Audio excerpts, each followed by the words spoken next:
Hello, dear friends. So, we're gonna do a full satsang now, and I think it's a good kick-off for this channel, given I opened it today. So, let me see, is that a good view? Should we improve the view? Maybe like this? No, it's fine. Let's have this beautiful flower stuff here. So, it's full spiritual satsang for awakening, for non-duality, advaita, vedanta. So basically, if you look at your hand, there is seemingly the hand.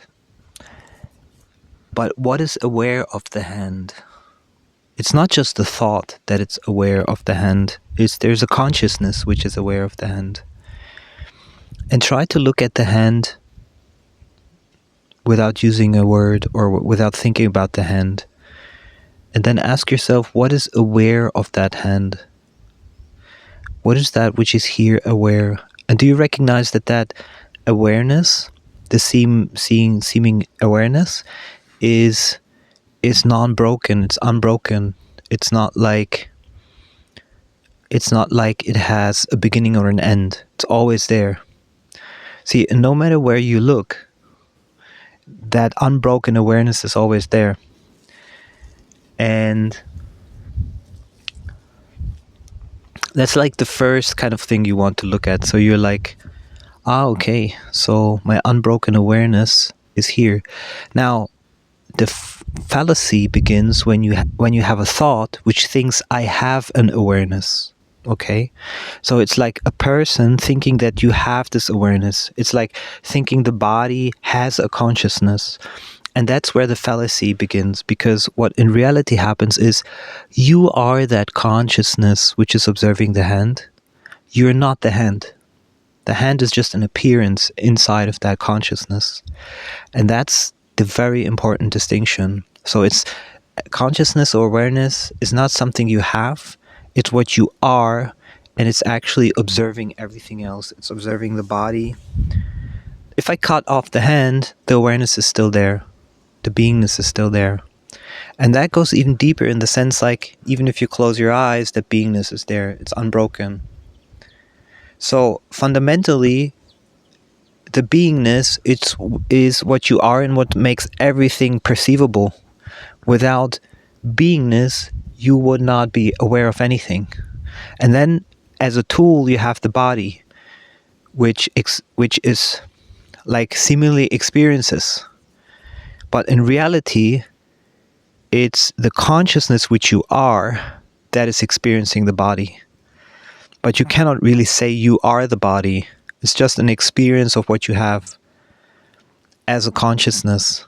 And the same goes with thoughts, with emotions, with impulses, with negativity, with positivity, with everything, with dogmatic ideas, with philosophy, with religion. It's just something you observe. It's just something being observed. The actual beingness you are, once that identity shift has happened, you realize it doesn't have an agenda. It's not like, oh, I need to be this way, or things need to be this way. But as long as as long as you don't recognize that you're the consciousness, you will stay with the identification of the body, of the emotion, thinking you are the thought, the emotion, and then you can pick any thought, you can pick any emotion, and just completely focus on that one. But it's completely unreasonable because it's not who you are, what you are. It's and when you have the freedom to totally choose because you recognize that you're consciousness itself, then you can just choose. Either you don't choose at all, which is fine because then you let the universe kind of decide, or you just choose, whatever is harmonious to you. But the important thing is recognizing that the consciousness has no beginning or an end. Also, consciousness cannot be more or less. So that's why materialism or attachment completely goes away, because even if you have a partner, you don't have a partner. If you have material stuff or you don't have material stuff, the consciousness itself, which is experiencing everything, is not amplified or diminished by that. This is super, super important to understand. And the recognition at some time will happen where you're like, oh wow, I'm the pure consciousness, and you and then you recognize you don't even need thoughts anymore, because once you recognize you're not the thoughts, you can just be quiet, even in the mind, and you're like you're just not giving thoughts attention. So a thought comes up, and you're like,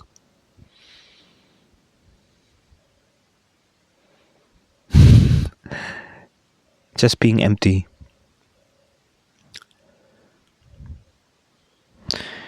Now, you cannot forcefully make yourself not think, but once you recognize that you're not the thoughts, you can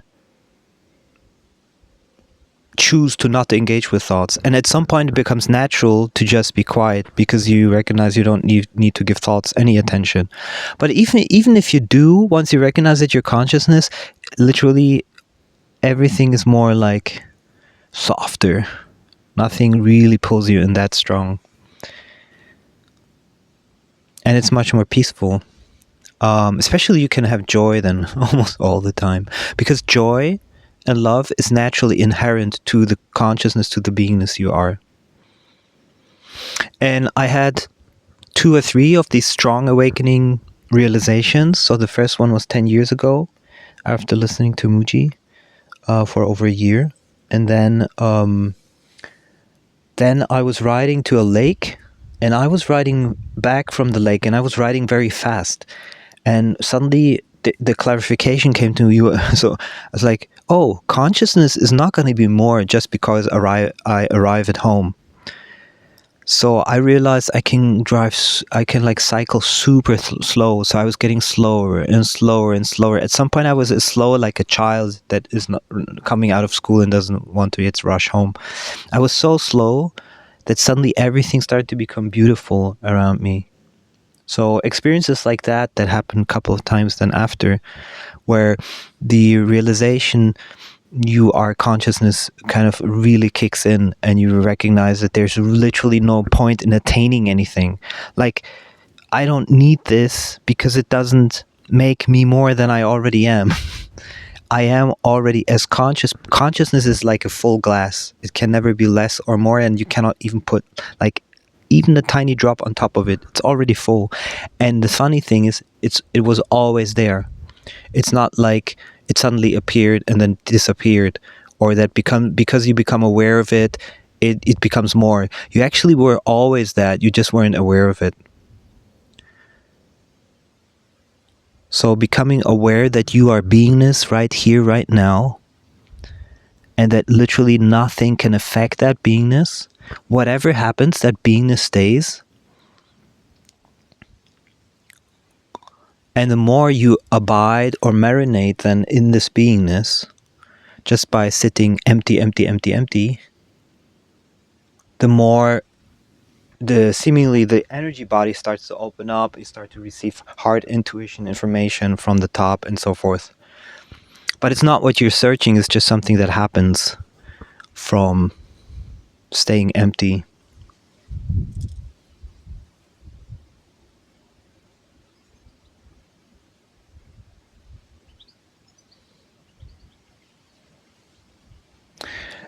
And everything in life takes its course, no matter if you want to or not want to. You can push something really hard, but if the universe doesn't want it, it's not going to happen. It's just not going to happen. And the same conversely, if you don't want something to happen, but it must happen, it will. It's everything flows that way. And do not use your mind to compare, because all of the people out there that are successful or that have materialism or whatever they have, it's all fake shine. They're not truly peaceful in themselves. They're not truly happy. And it always, especially the last years, I feel like it has popped up a lot. Like even people like Jim Carrey confess to it. You know, there's a lot of people in life now where it really surfaced that, you know, it's all a facade. It's all fake. And so you have to assess for yourself, like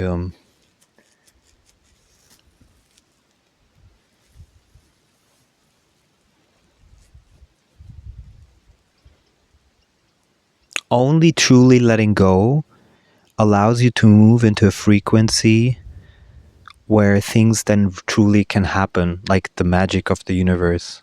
And you don't even need to specify it. Because, like Bashar says also, abundance is everything, everywhere. Abundance is not a certain thing. Just the fact I can breathe now is abundance. Just the fact now that I'm beingness, that I even woke up this morning as this body, or being able to experience this body, is an abundance. Even the ability to feel growth, or feel an emotion, or feel whatever, is also an abundance. And if you're thankful for it and you detach from it as your sadhana, realizing you're not it, it's just appearing inside of the consciousness you are, then it settles and becomes smooth again. It becomes wide, it becomes free.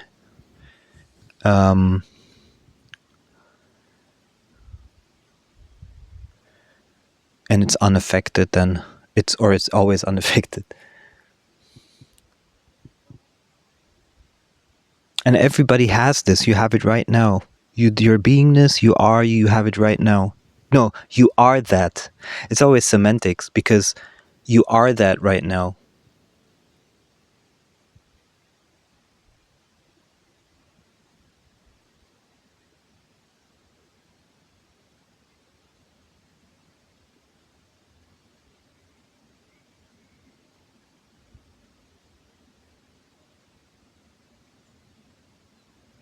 And some of these non-duality spiritual teachers, they don't even talk. Like Ramana Maharshi wouldn't talk much. He would just sit in silence.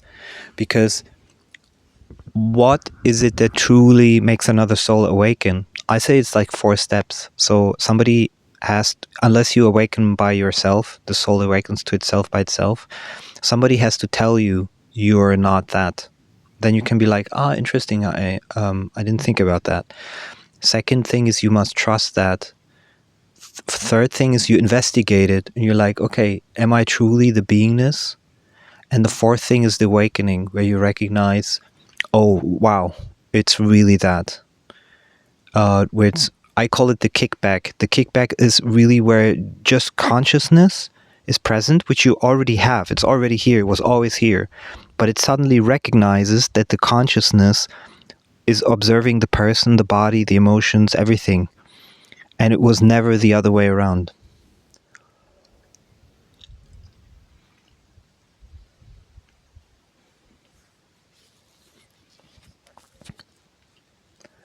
What makes a soul awaken to itself to recognize that it's beingness? I don't know that. I don't know. I don't know why it happens. I know it happened seemingly to this consciousness. I mean, all consciousness is one. So I would say if it's happening locally, it's happening globally. So consciousness seemingly is pressuring certain souls to waken up to itself.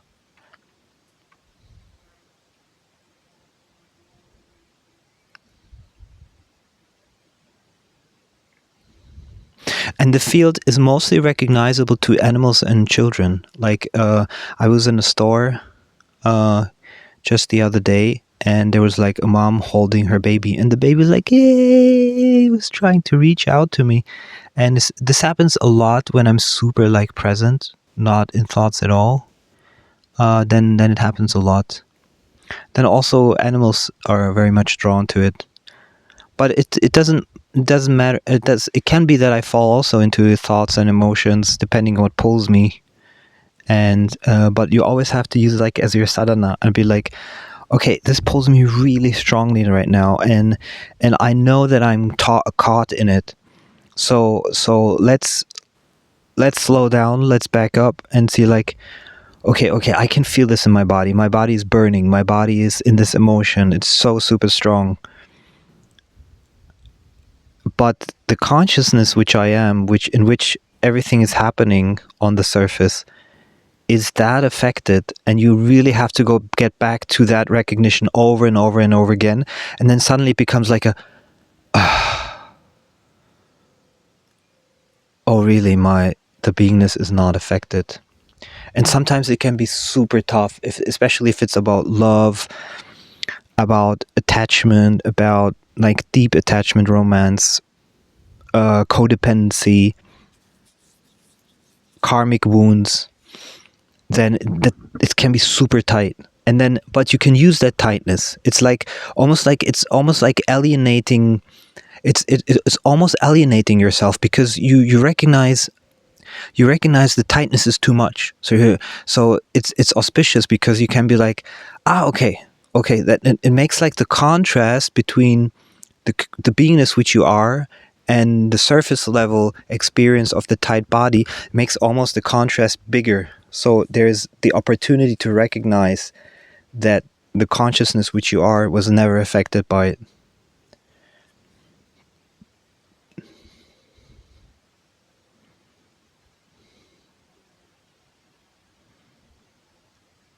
So no future, don't think about the future, don't think about the past. What remains? If you're just here, present to the moment.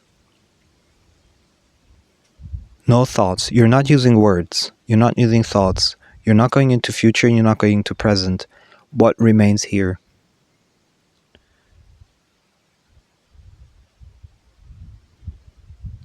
It goes so far that you recognize that the one who's speaking or the one who's listening is not even you. It's just appearing inside of consciousness, inside of beingness. And it goes even so far that when you speak to someone else, you recognize you're actually speaking to yourself. Because consciousness is all one, so there is no separation. You're never speaking to someone else. You're always speaking to yourself as consciousness. It's just one.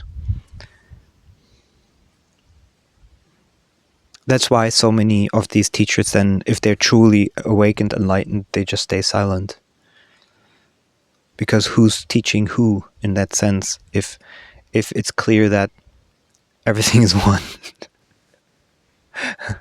It's like as if you were a math teacher and you would teach yourself algebra because you want to teach it to yourself when you already know it. So it becomes a little bit of a paradox as you awaken. But just be empty, empty, empty.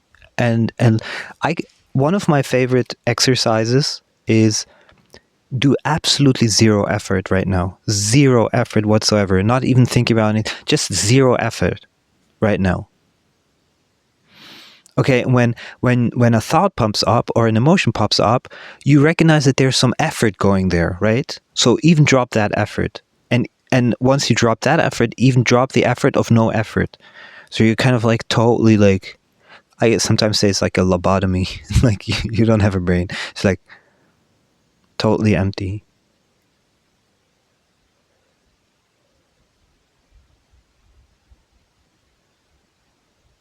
And then ask yourself what remains. In this kind of like awareness, what remains?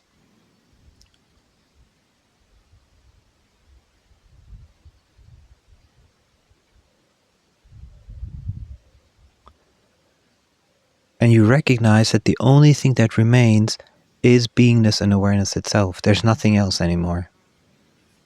And so you keep repeating that until that recognition happens. And as you keep on recognizing it, it becomes more profound and more deeper.